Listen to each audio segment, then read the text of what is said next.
Mr. Pei has said that the stone formations of his family garden in his childhood home contributed to his love for the blending of nature and the hand of the artist. Artist Jill Sobolowski and landscape architect Richard Vogel indeed blended their talents to create this space.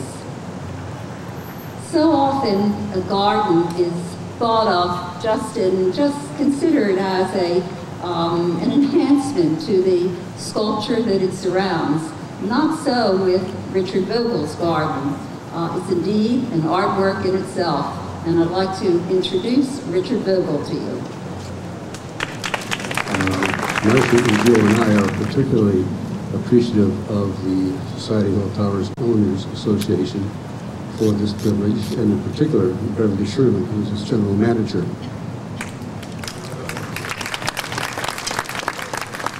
But I think our real thanks go to Mr. Pei for building this particular nest into which we were able to deposit our little jeweled eggs.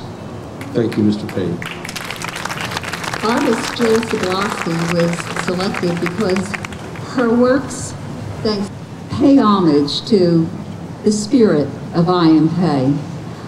Jill Sobolowski is a native Philadelphian. She received her MFA from the University of Pennsylvania, and she has been commissioned for private and public artworks across the country.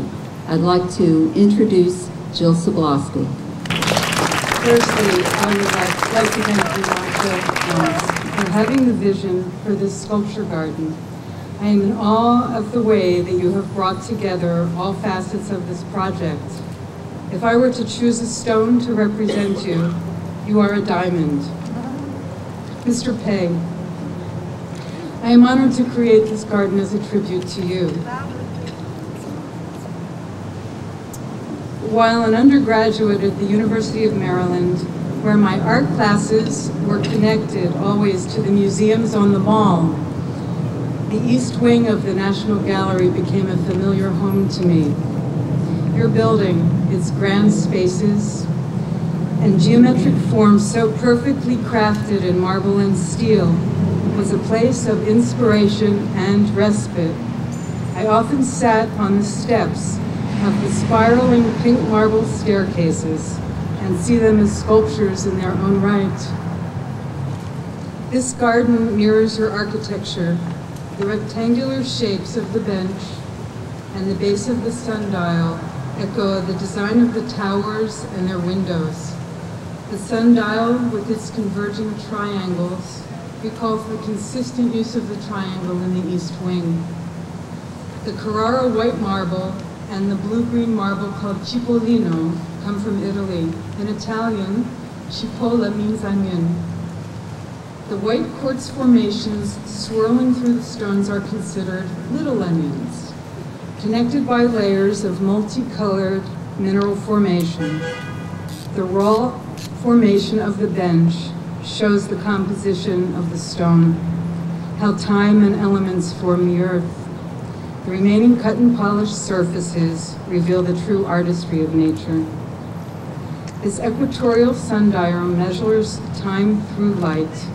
The hour is reflected in the gnomon, the central groove in the front, which moves up to a small circular passage, a narrow tunnel of light connecting front to back. There is always an opening of light, be it brilliant or dim. The sundial is a metaphor for your buildings, vessels of glass and steel containing light and expressing pure geometry.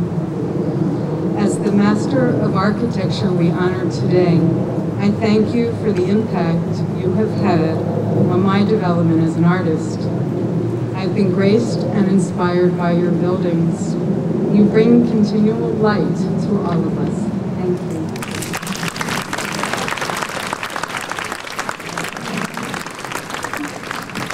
Thank you, Jill, for your words of the heart and the mind.